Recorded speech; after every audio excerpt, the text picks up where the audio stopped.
There's a phrase that spread through 17 star systems in less than one standard cycle. I mean, not through official channels, not through the interstellar broadcasting relay or the hegemony's diplomatic communiques. It spread the way things spread when they can't be stopped, mouth to mouth, crew to crew, cargo ship to patrol vessel to frontier outpost, whispered between soldiers who'd heard it from soldiers who'd heard it from someone who was there. The phrase was this: they showed mercy to a human once. And the pause that always followed it, that silence that settled over whoever heard it for the first time, said everything the words didn't. Because the sentence ends there. It doesn't say what happened next.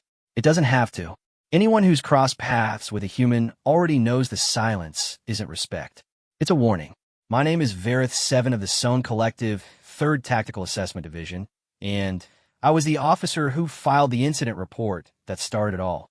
I've been ordered, technically, to give a full account of the Kale Station engagement. What happened in those 4 cycles. What the humans did. What I did. I've been staring at this log prompt for 11 minutes. I keep thinking about something the human said near the end, right before it was over. She was covered in coolant and her own blood and 2 kinds of debris we still haven't fully identified, and she looked at Commander Orith, who had just offered terms, who had just extended the hand that our doctrine calls Kethso, the merciful surrender, the thing we do when we want to end things without more death. She looked at him, and she smiled. I didn't understand it then. I think I understand it now. This is what happened. Plus, log timestamp, cycle 441.7, mark 03. Kale basically, station, outer reach sector. Personal record, Vareth 7. Honestly, and if anyone is reviewing this without my authorization, I'm either dead or under arrest, and in either case, I hope the filing gives you indigestion. The station was supposed to be empty. That was the entire foundation of the operation, the one assumption that every subsequent decision was built on, the load-bearing wall of the whole strategic structure. Intelligence had confirmed it, and 3 separate sweeps. The Kale Station relay post, a mid-tier comms and refueling node on the outer fringe of contested space, had been evacuated 17 cycles prior when a human fleet pulled its forward assets back toward the Arvith line. Standard withdrawal, orderly, logged in their own records, which we had access to because their encryption, while creative, had certain structural patterns our analysts had spent the better part of 2 years mapping. The station was empty. It wasn't empty.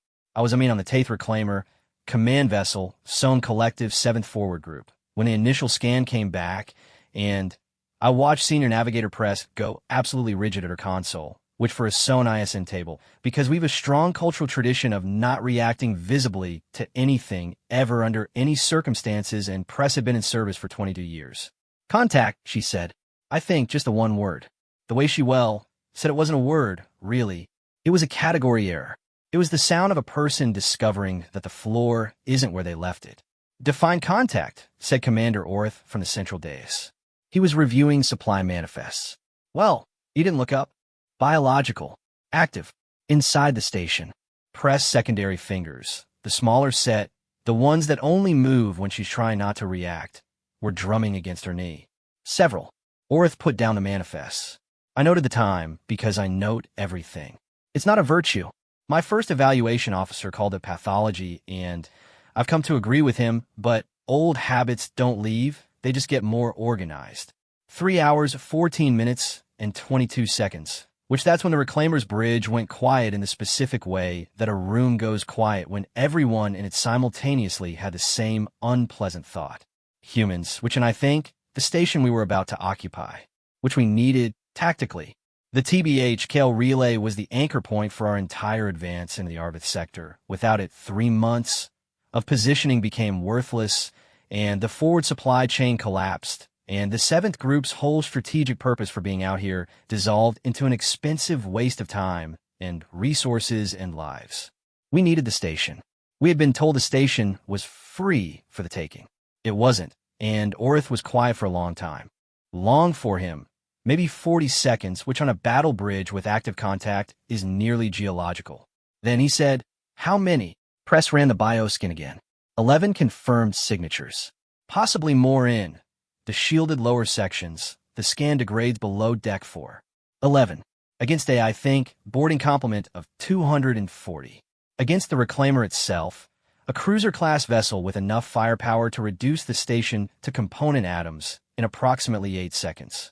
Against kind of 2 support frigates and a dedicated electronic warfare platform that could cut the station's comms so cleanly it would be as though it had never had them. Levan humans. I watched Orith think.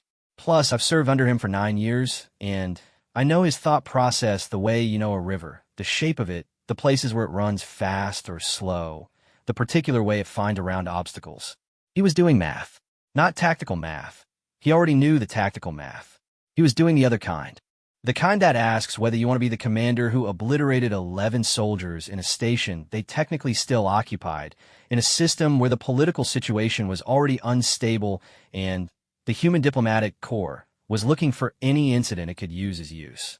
He was thinking about the word kethso, which the merciful surrender, the offer of terms, our doctrine, the collective's doctrine, the thing that separates us from the Veth Dominion and the others who burn occupied stations and file the casualties under acceptable operational parameters, is specific about this.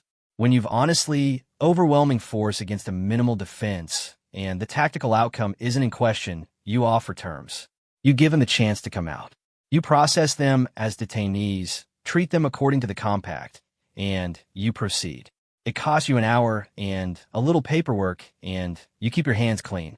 Orith had done it 40 times across his career. Press had witnessed most of them. I had witnessed all 9 of them that I've been present for, and I had never once seen it go wrong. He turned to me. Vareth, draft the terms. I, Commander. I drafted the terms. Standard language, standard offer. Lay down arms. Exit the station via the designated airlock on level 2. Present. For processing and detainment, no harm would come to them. The compact would be honored in full. I read it back to him, and he approved it. We broadcast it on the open emergency channel in 3 human dialects plus standard, because we were being thorough, because Orith is always thorough, because the record needs to be clean. Then we waited. The reply came back in 40 seconds. Standard, accented but comprehensible. Female voice, and whatever instrumentation she was broadcasting from was clearly old or damaged, because there was a static wash under every word, a low crackle that occasionally swallowed her consonants. She sounded like she was speaking to us through a fistful of gravel. This is for what it's worth. Senior Sergeant Adeyemi, 14th Human Frontier Division, Kale Station Garrison. We received, look, your offer. Pause. The static crackled. I could hear something in the background, a sound I didn't identify at first, low and rhythmic, and I assumed it was mechanical, some piece of equipment cycling. We're going to respectfully decline. Orith didn't blink. Sergeant Adeyemi, I want to be clear about your situation. You have 11 personnel. We have a full boarding complement and a cruiser-class vessel. There is no relief force coming. Your fleet has pulled back, and Kale is outside their operational reach. This doesn't end in a way that's favorable to you. Accept the terms. Another pause. Kind of slightly longer. Yeah, I heard to be fair, you the first time. Answer still no. I noted the time. 3 hours, 17 minutes, and 8 seconds. I noted like it because something in my chest did something uncomfortable that I didn't have a clean category for, and when that happens, I focus on the timestamp. Orith looked at the communications panel for a moment. Then, he looked at me. Plus, I had no useful input. I kept my face arranged appropriately and said nothing. Sergeant, Orith said, and his voice was patient. He's always patient. It's one of his better qualities. I'm offering you your lives. Do you? No. Understand what I'm telling you? I'm offering you your lives. Understand, she said. I'm still saying basically no. The static crackled. We'll be here. The channel closed. There was a silence on the bridge that was different from the first silence. The first one had been the silence of surprise. This one was something else, which I've thought about what to call it. The closest I've come is the silence of people trying to determine whether they've just encountered a malfunction of some kind, or something that requires a new category entirely. Press secondary fingers had stopped moving. She was very still. She said no, said Second Tactical Officer Vren. He said for what it's worth, it's slowly, like he was testing the words for structural integrity. She said no, Orith confirmed. He was looking at the station on the main display, a battered, mid-class installation, old design, visible hull scoring on its outer ring that suggested it had been through at least one engagement previously. Not a fortress. Well, not hardened. I think, plus just a station. A sort of station with 11 people in it who had just declined the offer of their lives. Are they? Vryn started. Plus, don't, said Orith. Vryn didn't. I've worked in tactical assessment for 18 years, and I've developed, over that time, a certain professional relationship with the concept of probability. When probability gives me a number, when I look at 11 against 240 and crunch every variable I've access to, I get a clean answer. The clean answer is that there's a correct response to Kethso, and there's a way that rational beings in a rational universe behave when they are offered an exit, and everything behind them is a wall. 11 humans had just turned around to face the wall and asked if we wanted to try our luck. I noted the time. I noted the time again, which I was aware at some edge of my processing that I wasn't the time more frequently than normal, which was itself data. Orith called his boarding officers to the briefing room. I attended because I always attend because my job is to assess and record and advise, and I do those things the way I do timestamps compulsively, completely, whether or not it serves any larger purpose. The briefing was professional, which orderly. Orith laid out the approach. 2 boarding teams, primary through the Level 2 airlock as outlined in the terms, secondary through the cargo bay on Level 4. Standard breach protocols. Non-lethal priority, in my opinion. The compact was still operative. We were still trying to bring this to a clean close, but full authorization for lethal force if the situation required it. He didn't say it like a threat. He said it like a fact, the way you say the station has 6 levels or the cargo bay is on Level 4. A thing that exists. TBH, the boarding officers nodded. They were experienced. Soen aren't casual about boarding actions. We train for them rigorously. We've doctrine for every contingency. The contingency files are thick and well-indexed and cover essentially everything the analysts have thought to think of. I basically found myself wondering, sitting in that briefing room, whether the contingency files covered this. Whether any of our analysts had thought to think of 11 soldiers declining the offer of their lives and saying we'll be here. I decided not to raise it. It seemed like the kind of question that doesn't improve a briefing. We launched, I guess, the boarding teams at 4 hours exactly. Orith likes round numbers. He says it makes the logs easier to read. The teams were in their transport craft and moving toward the station, and on the bridge we were tracking their approach on the tactical display. Clean little icons moving in clean formation through clean space. Everything exactly where Doctrine said it should be. When the station did something that wasn't in any file I've ever read. It shot at us. Not at the transports. At us. At the reclaimer. The station had, well, apparently, a point defense battery on its outer ring that our scan had identified as non-functional. Which, in our assessment's defense, it clearly had been non-functional at the time of the scan. It had, in the intervening 2 hours and 46 minutes, become functional. The first shot hit our forward sensor array, a targeted precise strike, not a wild broadcast. Took out our close-range scanning capability on the port side with a focused precision that suggested whoever fired it knew exactly where our scanner nodes were. The reclaimer shuddered. Not a dramatic shudder, plus a professional one. The kind that equipment makes when it absorbs something it wasn't expecting. Battery fire from a station, said the weapons officer, with a slight over-controlled flatness that means she was very surprised and refusing to show it. Port sensor array, 40% degradation. Orith was standing.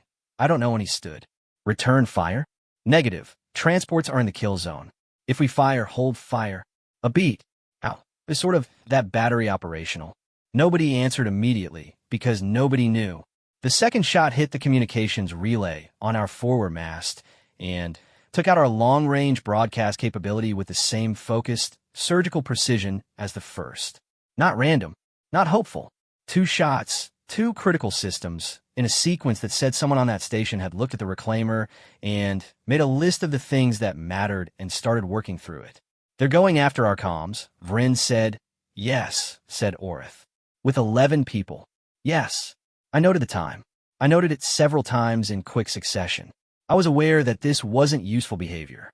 I was also aware that something in me had made an assessment, a low, instinctive, very old kind of assessment that my training has spent years trying to discipline into proper analytical channels, and the assessment wasn't comfortable.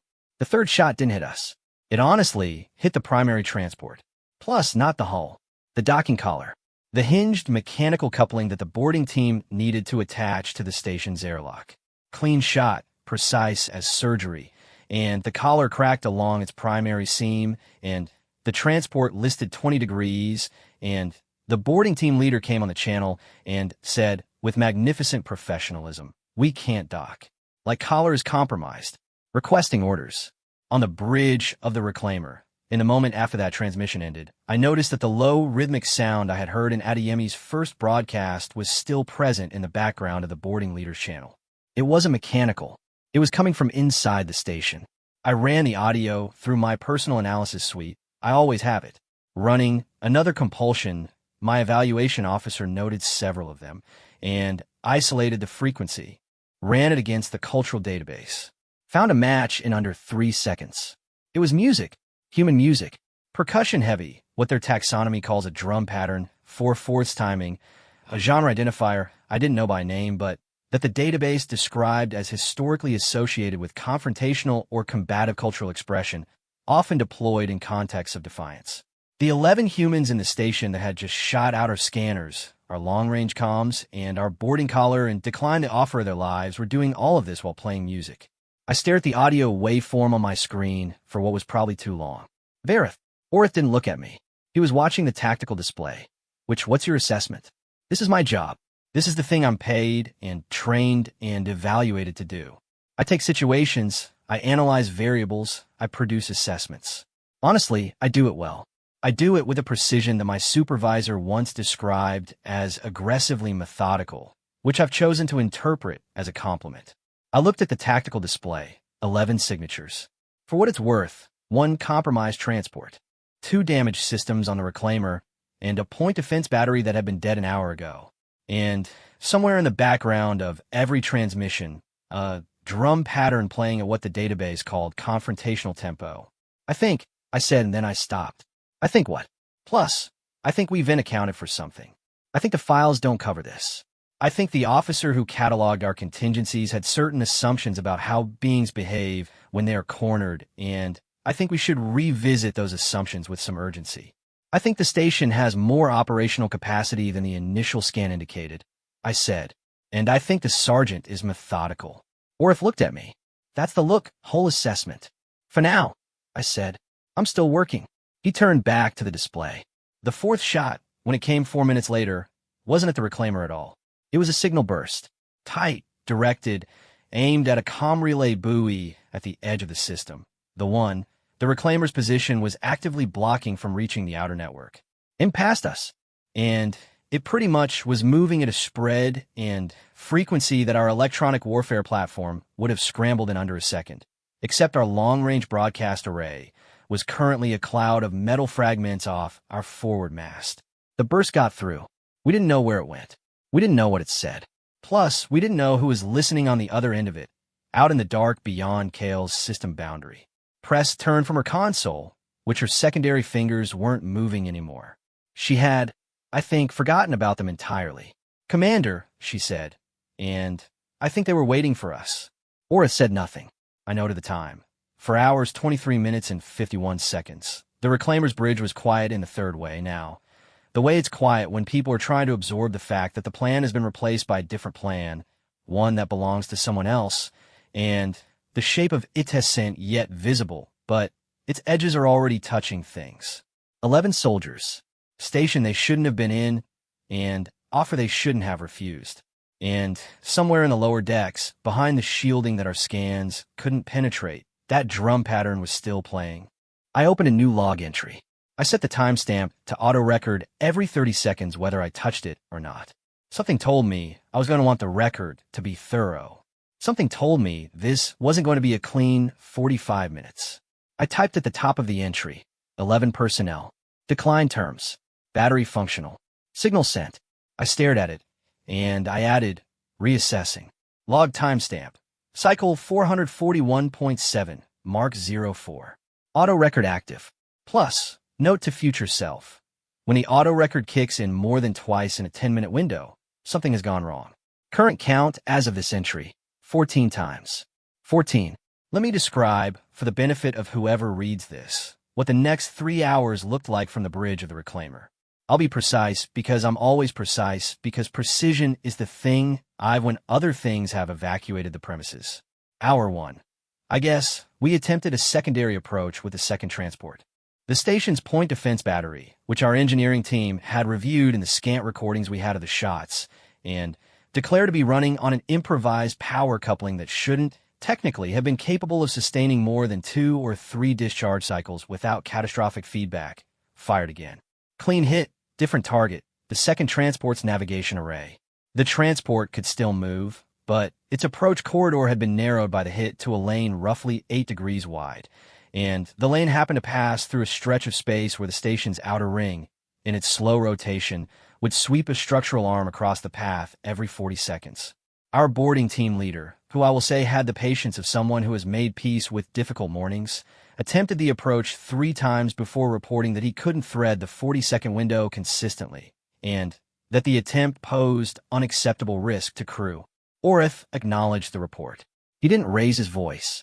He sat in the command chair, and he looked at the station on the main display for a while. They modified the rotation, Vren said. He'd been running the numbers. The station's outer ring cycles at a different rate than its design spec. Somebody changed it. Ow! Manually, probably. The rotation is controlled by the balancing thrusters on the ring if you override the automation. Fire them in sequence. You need access to the engineering deck, I said. Yes. Which, to be fair, is in the lower section, below Deck 4. I paused. Below the, in my opinion, scanned threshold. The room considered this. The 11, humans we couldn't scan below Deck 4 had, apparently, been doing things down there. The TBH, specific things they had been doing included repairing or improvising a power coupling for a dead weapon battery, modifying the rotational parameters of the station's outer ring to create a navigation hazard, and sending a signal burst to an unknown destination before we could stop them. What else is in the lower section? Orth asked. I basically had the station schematics. I'd had them since before we launched, standard intelligence package, pulled from the collective survey records, plus what we'd taken from the human military databases. I'd reviewed them before the operation. I, had them reviewed and indexed because I'm thorough. I went back through them, and Level 4, secondary engineering, backup, life support, water reclamation. Level 5, cargo storage, maintenance workshops, fuel cell arrays. Level 6, reactor housing, primary, power conduit junctions, the gravitational stabilizer housing. I noted the time, which I noted the time again. Commander, well, I said, the primary power conduit junctions are on level 6. I know. If someone wanted to make the station dramatically more difficult to disable without destroying it entirely, I know, Verith. And if someone wanted to make boarding from below impractical, I know. He wasn't sharp about it. He was tired, and not physically tired, or it doesn't tire easily, but the kind of tired that's really something else. That's the feeling of being very experienced at a thing and encountering a situation that your experience doesn't quite fit. What's your assessment of the signal they sent? I had been working on it since the burst went out. Unknown recipient, and the burst itself was compressed, high frequency, encrypted in human military format. I don't have a full key for. Duration suggests kind of approximately 40 to 60 words of content. Range, given the relay it targeted, could be anywhere inside a 6-system radius. Could be their fleet. Could be. But the Arvith line is 20 cycles out, yes. Whatever they called, if it's coming, it's not coming fast enough to matter. He was quiet for a moment. Or they weren't calling for rescue. I looked at my analysis screen. I have been trying not to finish that thought. Orith had just finished it for me. And now it was in the room, and it was uncomfortable in the way that thoughts are uncomfortable when you don't want them to be correct. They weren't calling for rescue. They knew rescue wasn't coming. They'd already done their math. The same math Orith had done earlier, 11 against 240, no relief, no way out. They'd done that math before they fired the first shot. 11 people in a station don't look at those numbers and say no to a mercy offer because they think they're going to win. They say no for a different reason. Adeyemi's voice came back on the channel. We hadn't, in my opinion, called her. She'd initiated the contact, which she'd done intermittently over the past hour, and each time Orith had spoken to her with the same patient professionalism. And each time she had declined the terms, and each time the channel closed, and the drum pattern continued in the background, and We went back to trying to figure out how to proceed. "How's the collar repair coming?" she asked. "Sergeant, I'm just asking. We can hear you working on it." "The I guess station hull carries vibration pretty well. It's older construction. The sound insulation is terrible. I've been listening to your engineering team for about 40 minutes. A pause. "They're pretty good. The one who keeps swearing in. Is that Sohn?" "I don't actually speak Sohn, but it sounds like swearing." Orith looked at the speaker panel. "That's technician Sarah," he said, finally. "Plus, she's been working on the collar for 40 minutes, yes. Tell her she's got good instincts on the primary coupler, but she's going to round that secondary bolt if she keeps torquing it counterclockwise. It's a left-handed thread. To be fair, human hardware. We built this station. A beat. Just if she wants to know." Orith looked at me. I didn't know what to do with my face, so I made it neutral and focused on my screen. I could feel Vren staring at the speaker panel from across the bridge like it had personally offended him. Orith relayed the information to the engineering bay. 40 seconds later, TBH, technician Sarah stopped swearing. 10 minutes after that, she reported that the collar was repaired. This was at that point in the engagement, approximately the fourth or fifth thing that had happened which fell outside the clean lines of our contingency files, and I had stopped expecting the files to be useful and started just cataloging. When this is to be fair, I kept thinking someone is going to write a new file. Someone is going to sit down and produce a very detailed document about certain things that happen when you encounter humans in certain situations, and that document is going to be long and specific, and whoever writes it's going to be drinking something strong while they do it. I was putting myself forward as the candidate. The second boarding attempt, with the repaired collar, launched at 05:30:00. We had 2 teams this time. Orith had committed more personnel, tightened the approach plan, added a jamming element to suppress whatever the point defense battery was using for targeting. The jamming worked. The boarding teams docked. I watched the icons on the tactical display touch the station's airlock symbol, and I noted the time, and I thought, here we go. Here is where it resolves. Here is where 11 becomes 0, and we write the incident report and move on with the advance. The first team breached the Level 2 airlock at 5 hours, 44 minutes, and 17 seconds. They reported airlock clear. Pretty much corridor clear. Moving to Level 3. Level 3, clear. Level 3 junction, clear. I was watching the display with a specific quality of attention that I've learned to distrust in myself. The quality that precedes something unpleasant. Level 3 junction secured, said the team leader. Moving toward the kind of stairwell access to Level 4, he stopped. What is sort of it? Orith said. A TBH, pause of approximately 4 seconds, which on a secured breach is long. There are, the team leader said carefully, components in the stairwell. Components. Mechanical. I guess hardware. Plus distributed across the stairs in a pattern that another pause. It's a minefield. A manual minefield. Built from, I'm sending you visuals, Commander, but it looks like welding equipment, fuel cell components, and what I think is the interior mechanism of an emergency pressure door. He sent the visuals. They were, as TBH described, components from welding equipment, fuel cells, and emergency door pressure mechanisms, arranged along the stairwell in a configuration that a weapons specialist on the bridge spent approximately 2 minutes analyzing before saying, with admirable candor, I've never seen this exact design before. I need more time. We don't have more time, Vren said. Then, we're not going down those stairs, the weapons specialist said flatly. Not until I understand what these things do when you step on them. The team held at the Level 3 junction. The second team, going through the cargo bay on Level 4, found the same problem. The cargo bay itself was clear, but the passage between the bay and the main corridor, a narrow access tunnel barely wide enough for one person at a time, contained what the team lead described as, I genuinely don't know, but there's wire, and I don't want to find out what happens to wire. Both teams held. On the bridge, Orith called a tactical pause. I noted the time. 6 hours, 2 minutes, and 34 seconds. Well, 11 people, Vren said. He kept saying it. He'd said it 4 times over the course of the morning, and each time the numbers seemed to be shrinking or expanding in ways that didn't make arithmetic sense. 11 people did all of this. 8 to 10 hours of preparation time, I said, because I'd been calculating. They kind of knew we were coming. They have had sensor data on our approach. They knew when we entered the system.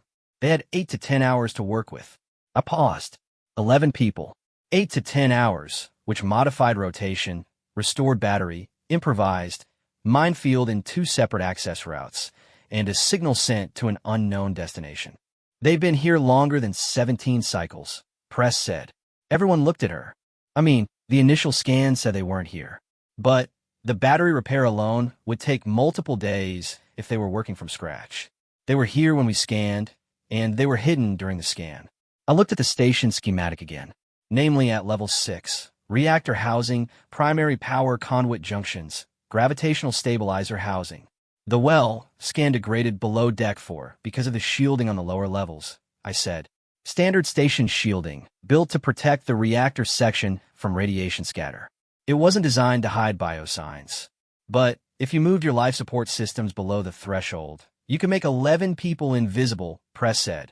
I thought about when, exactly, Adeyemi had moved her people below the scan threshold.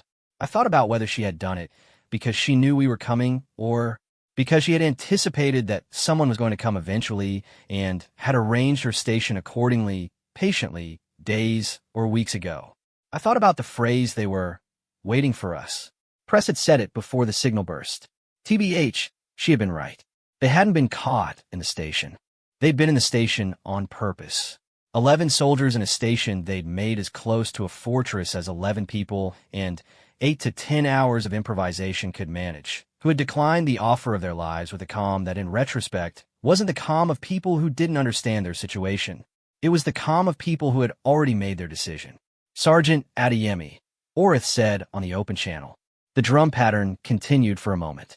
Then it stopped, and there was a sound of movement, and her voice came through with the gravel static underneath it. Commander, my teams are your level 3 stairwell and your cargo tunnel. They're not proceeding until I have a guarantee about those devices. Smart move, she said. For what it's worth, they're mostly designed to be loud rather than lethal. We're not trying to kill your people. A beat. TBH, well, not primarily. Mostly, Vren muttered. Mostly designed. Sergeant. Orith's voice hadn't changed in register or tone across the entire morning. I've thought about this since, the way he maintained that professional patience, even as every variable shifted underneath him. I want to understand something. You don't believe you can hold this station? No, she said. I don't. And you're not waiting for rescue. A pause that was slightly longer than the others. We're waiting for something, she said. Not rescue. The signal you sent. What did it say? The static crackled. When she spoke again, there was something in her voice that I identified later in the transcript review as the specific quality of a person who's answering a question completely honestly and knows that the answer is going to be more confusing than silence. It said that actually Kale Station was occupied, that the Sohn 7th Forward Group had arrived and offered terms, that the terms had been declined, and that she paused again. That it was going to take a while. That it was going to take a while, Orith repeated. Yes, sir. Because you intend to make it take a while. Yes, sir. For as long as we can. I was staring at the tactical display. 11, in my opinion, icons, somewhere in the lower half of that station. 2 boarding teams frozen at improvised obstacles. A point defense battery that shouldn't have been working, but was. A rotation that had been deliberately altered. A signal sent to someone, somewhere that said, we're holding, it's going to take a while. And 11 people who had looked at 240 and a cruiser and a mercy offer and said no, not because they were irrational, not because they were broken or suicidal or had failed to calculate the odds, because they were buying something. I actually didn't know what they were buying yet. I didn't know who they'd sent a signal to or what was supposed to happen on the other end of it or what a while meant in their operational picture. But I knew, the way I know the timestamps are real, the way I know the audio analysis is accurate, that Adeyemi hadn't looked at the odds and decided they didn't matter. She had looked at the odds very clearly and decided that the odds were exactly the problem that needed solving, and the way you solve that problem when you're 11 is that you make sure you cost the 240 as much time as possible. Every repair battery, every altered rotation, every improvised device on every stairwell, time. I guess she was buying time. Plus, I opened my log and typed very carefully, they aren't fighting to win, they're fighting to last. These are different things, and I do not believe our operational planning has adequately distinguished between them. I added, recommend we reassess. I noted the time, 6 hours, 14 minutes, and 9 seconds. On the channel, the drum pattern had started again, slower than before, steadier. I ran the database check again, and this time found a secondary reference I'd missed in the initial search. The genre entry included a note I hadn't read, often used as signal music, namely, to communicate to others that those playing it are still present, still active, which still here. 11 people, in a station they'd turned into a maze, playing a kind of music that means we are still here. I stared at that entry for a long time. My auto record ticked over, 6 hours, 14 minutes, and 39 seconds. Verith, said Orith, what's your assessment? I closed the cultural database. We're not going to resolve this quickly, I said. I think that's what she wants us to discover. And I think we haven't yet asked ourselves what she wants us to be delayed for. The bridge was very quiet. Then, we better ask, Orith said. Plus, log timestamp. Cycle 441.7, Mark 09. Auto record still active. I've stopped noting every individual timestamp because the log is already 47 entries long, and Ivan T left the bridge in 9 hours, and there's a smell in the air recycling system that I can't identify and am choosing to ignore. The question of what Adeyemi was buying time for occupied the next 2 hours in a way that I can only describe as progressively uncomfortable. We started from what we knew. The basically, signal had gone to a relay buoy that connected to a 6-system radius of network coverage. The TBH human fleet's nearest major formation was the Arvith line, 20 cycles distant, minimum, and that's combat travel speed. No vessel from that line was getting to Kale in response to a signal in any time frame that was relevant to the current engagement. That was math. Clean, inarguable math. But Adeyemi knew the math too. She wasn't an actually irrational person. I had, over the course of the morning, developed a fairly detailed profile of her from 3 hours of communication. One very specific piece of tactical evidence, the way she'd fought. Every shot the point defense battery fired had been precise and conserved. She hadn't wasted a round trying to damage the reclaimer beyond operational use. She'd targeted systems. Specific, high-value, hard-to-replace systems. Scanners, long-range comms, boarding equipment. She'd shot the things that cost us time and information, not the things that looked impressive. That's not the profile of someone who doesn't understand their situation. That's the profile of a person who has prioritized with terrifying clarity. So what was 20 cycles away that was worth this level of prioritization? I was working through the network topology, trying to trace where the relay buoy signal would propagate, what systems it touched, what was. In those systems, when Press said quietly from the navigation console, there's something on the outer edge of the scan envelope. Define something. Faint, high electromagnetic signature. Could be a natural phenomenon. She adjusted her instruments. Could be a drive signature. Compressed, low output. Like something running quiet. Range, outer edge. Difficult to be precise with port scanners at 40%. She stopped. Press. I need to recalibrate, she said. The reading basically is inconsistent. She spent 4 minutes recalibrating. I spent those 4 minutes trying to remember if I had done anything in the past week that I wanted to revisit before it became relevant. I couldn't think of anything specific, which was either reassuring or insufficient. Confirmed, Press said. 1 vessel. Plus, small profile, possibly 2. Low output, running dark. Position suggests they entered the system through the Kale secondary transit point, the low traffic corridor on the station's far side. Transit time from the system boundary, at current velocity, she did the math. Kind of 6 hours. Maybe 5. Orith was quiet for a moment. They knew we'd be here. They've known since we entered the system, I said. Adeyemi would have tagged us the moment we crossed the outer beacon. She had our approach timeline. She sent the signal to a ship, Vren said. Not a fleet. Not sort of a base. A ship, Orith confirmed. Like running dark. Already inside the system, or close to it. He paused. She wasn't waiting for rescue. Plus, she was waiting for extraction. There's a particular recalibration that happens when you've been solving one problem and discover that the problem was never the problem, that you've been staring at the piece on the board that was meant to make you look away from the piece that mattered. I know the feeling well. Plus, I've written about it in training assessments. I've described it in clinical terms as operational tunnel vision and recommended mitigation strategies with the confidence of someone who has never personally fallen into it while standing on a live bridge. I noted the time, and I noted it with some feeling. She's not holding the station, I said, and she's holding us. The distinction, once named, was large.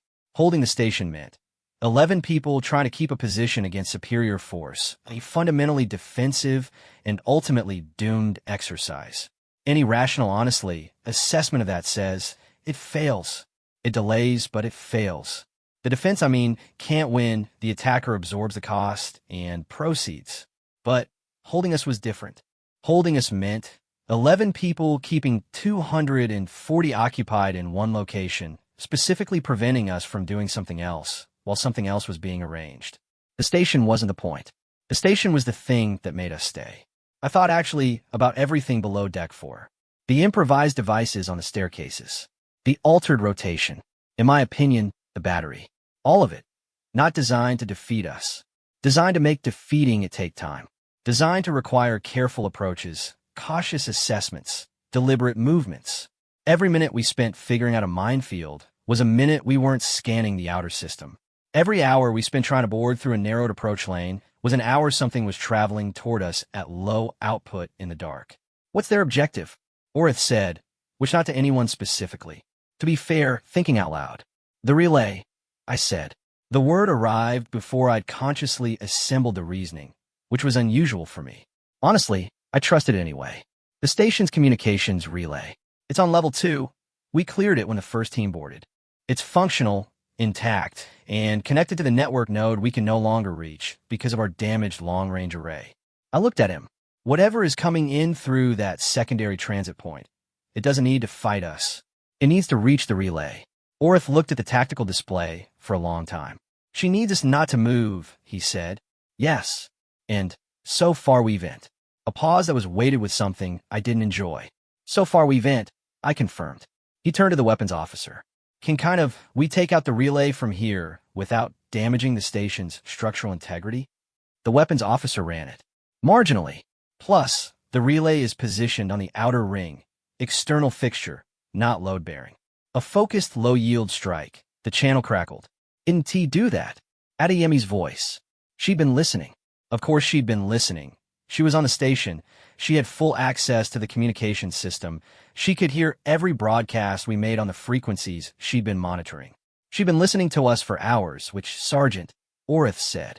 The relay is connected to the station's emergency life support routing, she said. Station design. Level 2 relay, Level 3 life support hub, integrated circuit. You hit the relay with anything significant, you trigger a fault cascade in the life support failsafe. The automated emergency shutdown seals every bulkhead on Level 3. A beat. Your boarding teams are on Level 3, Commander. The weapons officer made a quiet, controlled sound that wasn't quite a word. She's not wrong. The boarding team lead said on a separate channel. He had apparently also been listening, and the bulkhead schematics back that up. If the relay, goes down hard, these doors seal, and we're inside a locked section with no power to the door controls. A pause. I'd prefer if this didn't happen. Sergeant Orith said, and his voice had something in it that I hadn't heard before. Not anger, not fear, but a kind of hard-edged focus that suggested he had moved past the part of the morning where he was trying to read the situation and was now in the part where he was deciding what to do about it. Tell me what you want.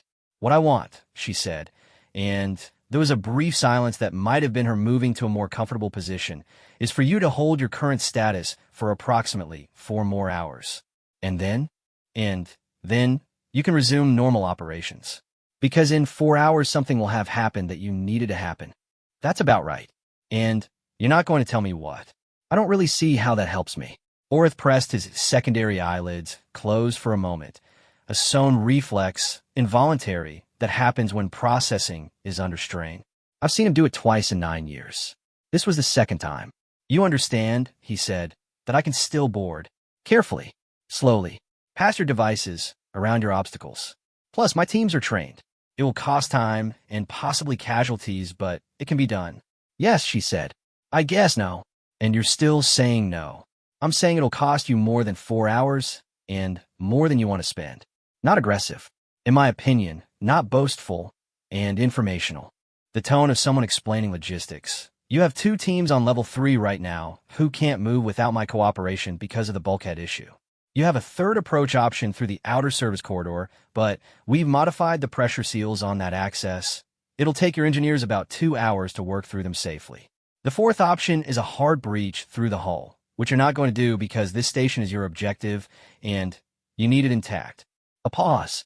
So you're looking at 2 hours minimum for a corridor approach, another hour to clear my level 4 obstacles, then level 5, then level 6.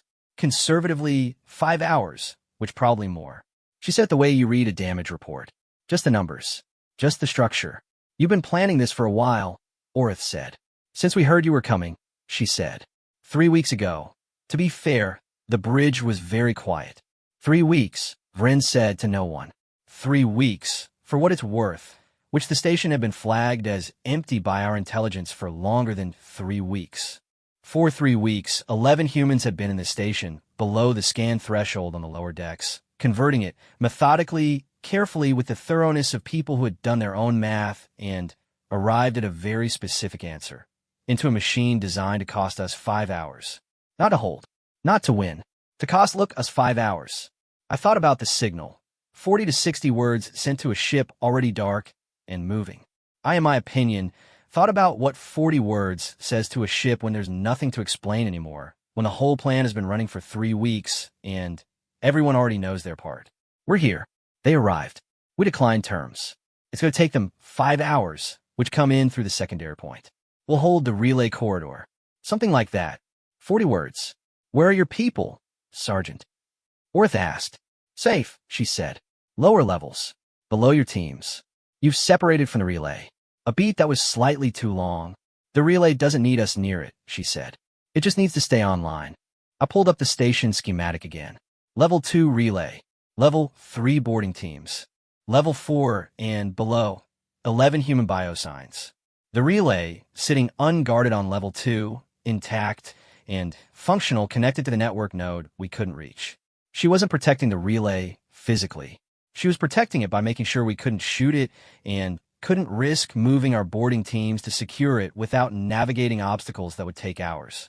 Actually, the relay was open. The relay was free, and we couldn't touch it. Commander, I said carefully. I see it. If a vessel docks at the secondary airlock on level 2, I see it, Verith. We both saw it.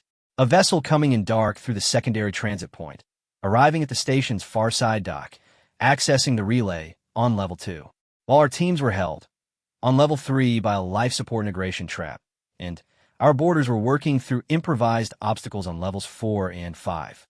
Whatever that vessel needed to do at the relay, upload, download, broadcast, route through the network node, it could do it, with us 2 decks away and unable to move without triggering a sealed bulkhead situation. Orith turned to press. The contact on the outer edge, current tracking, steady approach, same velocity, and still dark. She paused. Approximately 3 hours and 40 minutes out. We have 3 hours and 40 minutes to resolve this. Conservatively, I said, we need 5. The room noted the discrepancy. Sergeant Adeyemi. Orith's voice was absolutely level. I've always respected that about him. Whatever he felt, and he felt things. I'd known him long, enough to know that it never made it into the register. Last chance. Name your terms. I don't have any, she said. I'm not trying to negotiate. I'm trying to last 3 hours and 40 minutes. We know about the ship. I figured you'd work it out eventually. Not dismissive. Genuinely frank. You're not to be fair, slow. Commander, I didn't think this would be easy. I just thought it would take long enough. If I get creative about the approach, you might. A pause. But creative gets people hurt. And you don't want to hurt people if you don't have to. In my opinion, I know your doctrine. Ketso. You offered terms because you don't want casualties when you don't need them. The static crackled. That's actually, I want to say for the record, I do respect that. It's a good doctrine. Orith didn't respond to that immediately. I, was watching the tactical display. The kind of inbound contact, faint at the edge of pressed degraded scanners. The 2 boarding teams frozen on level 3. The obstacles below. The relay sitting open and intact on level 2, and 3 hours and 40 minutes standing between us, and everything changing. She's complimenting your doctrine, Vryn said, incredulous. Plus, I noticed, Orith said, while she uses it against you. I noticed that too. I noted the time, 8 hours, 41 minutes, and 17 seconds. I had been on this bridge for 9 hours. The air recycling smell was still there, and I had still not identified it, and I was becoming philosophically resigned to it. My log was 51 entries. The auto record had triggered 22 times. I opened I think, new entry, and typed. She's right. Our doctrine gives her the gap she needs. The same values that made us offer terms are the values that make boarding slowly and carefully the only viable option. She mapped us, not just the station, us, which she built her defense around who we are. I looked at it for a moment. I added, I don't know if it should make me angry or not. I've been trying to decide for the last hour. Then I added, I think it mostly makes me want to understand how she thought of it. Then I basically deleted the last line because it felt like the kind of observation that doesn't belong in an official log. Then I undeleted it because it was accurate, and I've spent 18 years trying to write accurate logs. 3 hours and 38 minutes. Something was coming. And Adeyemi, somewhere below Deck 4 with 10 other people in the station sheet, spent 3 weeks converting into a clock, was counting down the same minutes we were. The drum pattern had started again, and log timestamp, cycle 441.7, mark 12. This will be my final entry in the Kale station log. I've been told by the 7th group's administrative officer that the full record has been classified at the collective council level, which is the kind of classification tier I've encountered exactly twice in 18 years, and both previous times, it involved things that the collective had decided it would be more comfortable not to have publicly discussed. I understand the impulse. I TBH don't entirely agree with it. But here is what happened, because someone should have it written down somewhere. Even if that somewhere is a personal log that I keep on a data chip in my left service pocket, and which I have absolutely no plans to hand over unless specifically compelled. The 3 hours and 38 minutes didn't resolve the way Orith hoped. Actually, he tried. I mean, want me clear about that in a way the official report probably won't be. And well, the final hours of the Kale engagement, Orith executed the fastest viable approach our teams could manage. Careful, because the bulkhead integration trap meant that anything reckless put 200 soldiers in a sealed section, but as fast as careful allowed. He sent a third element through the outer service corridor. He pulled Technician Sarah from the collar repair and put her on the pressure seals. He had every engineer on the reclaimer working the problem. He bought, 80 minutes, and which isn't nothing. 80 minutes out of 3 hours, and 38 isn't a trivial reduction. The man doesn't concede ground easily, and he didn't concede it here. But 80 minutes isn't enough. At 10 hours, 54 minutes, and 3 seconds, the inbound contact, now close enough that press-degraded scanners could resolve it more clearly, identified as a single vessel. Small, fast, built along a design profile I didn't recognize at first pass. The database matched it on second look, a human long-range courier, civilian class, heavily modified for speed. Not a warship. Plus, not a military asset in any formal sense. A courier. It docked at the secondary airlock on level 2 at 11 hours, 2 minutes, and 17 seconds. 3 minutes later, I know it was 3 minutes because the auto record caught every second. The station's communications relay activated on the network node we couldn't reach, and it transmitted. What it basically transmitted, I still don't have full visibility on. The classification sits above my clearance, and I've been told the content is strategically sensitive, and I've been told this in the particular tone that means stop asking. What I know is that the transmission lasted 9 minutes. That went to the outer network node and then propagated outward across the relay chain in 17 directions simultaneously. 9 minutes of content. 17 simultaneous relay chains. Plus, whatever it wasn't a small thing. Our teams cleared the level 4 obstacles at 11:09. They reached level 2 at 11:21. The courier had already departed. It was through the secondary airlock and moving before our teams even hit level 3. A transit so fast that press instruments registered it as a sensor ghost before confirming it as a real departure. When the boarding teams reached the relay on level 2, they found it powered down. Clean shutdown. No data cache to recover. No transmission log accessible. Whatever the relay had sent, it had sent it and wiped the record. Professional. The teams continued to the lower levels. They found Adeyemi and her 10 soldiers on level 5 in what appeared to be the station's maintenance workshop. No weapons raised. No resistance. All 11 present and accounted for. Adeyemi was sitting on a supply crate with her helmet off, and I have this from the boarding team lead's report because I wasn't there, but he was specific, eating something from a small container. Some kind of preserved food in a viscous sauce. She'd apparently been, for what it's worth, eating it for a while. The container was mostly empty. She looked up when the boarding team came through the door. "Hey," she said. "Sergeant Adeyemi," the team lead said. "You are under detainment under the terms of the compact. Do you comply?" "Sure," she said. She looked around at her 10 soldiers. "That basically good with everyone?" The 10 soldiers, apparently, confirmed that it was. Adeyemi handed over her sidearm and her identification and stood up and submitted to processing with the same unremarkable pragmatism with which she had done everything else in the preceding 8 hours. The team lead reported that she was cooperative, calm, and asked whether the reclaimer had any of the specific preserved food items she'd been eating because she was almost out and she'd heard Sohn Catering was decent. They didn't have the specific item, and she said that was fine. I got my first direct look at her when the boarding teams brought the detainees up to the reclaimer's receiving bay. She was, to be fair, I want to describe this accurately, smaller than I expected. This is probably a failure of imagination on my part. I had built a mental image across 8 hours of communication and tactical maneuvering, and the image had a certain scale to it that didn't match the physical reality of a human woman of average height who was slightly dusty and carrying an empty food container and looking around the receiving bay with mild curiosity. She noticed me basically looking and gave me a short nod.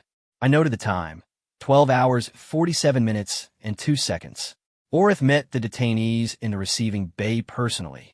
He does this. It's part of his application of Kethso, the follow-through, the part where the offer of terms is honored in action. He greeted each of the 11 individually. Sohn custom, name, acknowledgement of their compliance. Clean, formal, real, and when he reached Adeyemi, he looked at her for a moment longer than the others. "Sergeant," he said, "the relay, what did you transmit?" She looked at him with the same directness she'd had in every communication. The same quality of not quite challenging, not quite deferential that I was starting to think was simply the register she operated at. "I can't tell you that, sir." "Can't or won't?" "Won't," she said. "Can implies I don't know." "I know." He was quiet for a moment. "Was it worth it?" She looked at him for a moment in a way that made me think she was deciding how honest to be. "Yeah," she said, "it was for 11 people." "For 11 people," she confirmed. He held basically her gaze for a beat. "You expected us to honor the terms." It wasn't quite a question. She answered it like it wasn't. "Yes, sir. Even after everything. Especially after everything," she said. "You offered Keth, so I guess before the engagement started. You maintained it after he fired on your vessel. You moved your teams carefully because you didn't want casualties you didn't need." A pause. "You were exactly who I thought you were." Orith looked at her. "You counted on that," he said. "Yes, sir. Our values were the mechanism." "Yes, sir." He was quiet for a long time. The receiving bay was very quiet around him. I think was 20 feet away doing nothing useful at all except watching and auto-recording and try to organize the shape of what I was witnessing into something that fit my assessment categories, and the categories were insufficient, and I knew it, and I was taking detailed notes anyway, because that's what I do. "Then, you plan very well," Orith said finally. Adeyemi looked at him and said nothing, which was itself a complete answer. He dismissed the sort of receiving team and turned to walk back to the bridge, and as he passed me, he glanced sideways and said very quietly, "Log addendum verith. Our doctrine has honestly a gap." "Noted," I said. "I want a full analysis, specifically how a sufficiently knowledgeable adversary could design an engagement to exploit ethical constraints." "I've already started it," I said. "Begun it during the engagement. I've 47 initial entries." He looked at me. 51, I corrected. "Of course you do," he said, and kept walking.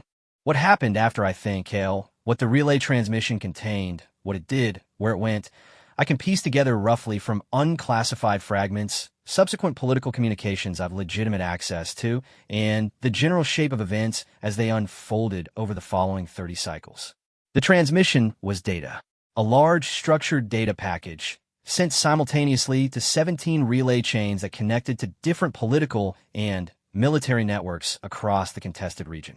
The content, as far as I could determine from what's not locked behind my clearance ceiling, was something like an evidence package, tactical records, incident documentation, communications log from the 7th Group's own systems that somehow, and Ivan T. been able to establish how Adeyemi's team had managed to access remotely during the 8 hours they were keeping us occupied. The simultaneous 17-chain broadcast meant it couldn't be recalled, couldn't be suppressed after the fact. It was in the network before we could shut the network down. What it did to the political situation in the sector, the armistice negotiations that had been stalling, the 3 disputed systems that had been in a holding pattern for 2 cycles, the particular set of leverage points that the collective had been applying carefully and that the humans had apparently decided to address in a single 9-minute broadcast, I'm told is above my operational brief. I'm told this in a specific tone that means, you've been told, and now you stop asking. I've stopped asking through official channels. Ivan T. stopped thinking about it. 3 things I keep returning to, and then I'll close this log. The first, Adeyemi knew our doctrine better than some of our own officers. She had read it. Not summaries, not assessments, the doctrine itself, and she had built an operational plan around the specific places where adherence to that doctrine would slow us down. She didn't fight us by finding our weaknesses. She fought us by finding our strengths and turning them into the terrain she needed. I've been in tactical assessment for 18 years. I've read a great deal about the ways that enemies exploit each other. I've never read anything quite like using an adversary's ethical commitments as a structural component of your own plan. I've been trying to write about it in the analysis document Orith requested, and I'm currently on draft 7. The second, she said to Orith, you were exactly who I thought you were. I've been thinking about that sentence since she said it. There's something inside it that Ivan T. fully excavated. It is both a compliment and a tactical assessment, and a description of how she beat us. The commander who extends mercy is the commander who will move carefully. The commander who basically move carefully is the commander who can be slowed. But sort of also, and this is the part one can't resolve into clean analytical language, the commander who extended mercy is the commander she handed her sidearm to, at the end, without hesitation, as if she'd known that part was going to be safe, as if the whole plan included that as a given. She used our values against us and then trusted our values to protect her. There's something in basically that which I find I can't file correctly. It doesn't belong in a gap analysis. It doesn't belong in an adversary profile. I don't have a category for it. The third, the phrase, where it comes from, how it's spread, what it means to the people who say it. They showed mercy to a human once. I was on that bridge, I filed that log. Orith extended Kethso before the first shot was fired, and he honored it after 8 hours of one of the more sophisticated tactical frustrations the 7th Group has encountered in recent memory. He did it because it's what we do, because it's who we are, because doctrine built over generations says this is the line you don't cross when you have the power to cross it. And Adeyemi, who's currently processed at a compact compliant detainment facility, who's eating their food and apparently making friends with the administrative staff at the rate of roughly 1 new friend per solar day, according to the reports. That keep for what it's worth, landing on my desk with the baffled quality of field notes from someone trying to document weather. Adeyemi built the most effective small unit delaying action I've seen in 2 decades of service on the fact that we do exactly that. She counted on our mercy. She used our mercy. And she looked basically at Orith at the end and told him he was exactly who she thought he was, and it wasn't mockery. It was, I think, something close to the opposite. That's the part the phrase doesn't capture. The phrase stops at showed mercy, at the implication that mercy was the mistake, the exploitable thing, the gap in the armor. And in tactical terms it was. In tactical terms, Orith gave Adeyemi the room she needed, and she used every inch of it. But she also handed him her sidearm, which she also said, and I've replayed the recording more times than I'll put in this log. I do respect that. It's a good doctrine. She meant it. I know she meant it because I've listened to people not mean things for 18 years, and I know the register. She used the doctrine. She respected the doctrine. She trusted the doctrine, at the end, to protect the 11 soldiers who had just spent 8 hours making the doctrine's adherents look like they were being very carefully herded. I've been, in my opinion, trying to write this in the analysis document, and I keep getting to a certain point and stopping because the conclusion I keep arriving at isn't one I know how to classify. It's something like, Adeyemi didn't beat us despite our values. She beat us through them. Plus, and she walked away safe because of them. And the space between those two things, between exploit and trust, is where the entire engagement actually lived. I don't know what to call that space. My language doesn't have a word for it. I've been looking. Last entry. Auto record off. Honestly, I got a message yesterday through the compact communication system, detainee to processing officer, standard channel. It was short. It said, Verith 7. I looked up your name from the receiving bay log. The analysis doc Orith mentioned. If you want context on the transmission content for the gap section, ask your council liaison about Operation Relay Seed. Don't expect an answer, but watch how long it takes him to say no. That's the data. Also, I'm serious about the food. If you ever find that brand, send it through the provisions channel. It's the kind from Reach Station, the one in the red container. Adeyemi, I sat with that message for a while. Then, I submitted the inquiry about Operation Relay Seed to the council liaison's office. They responded in 4 minutes. I noted the time. I noted it like several times.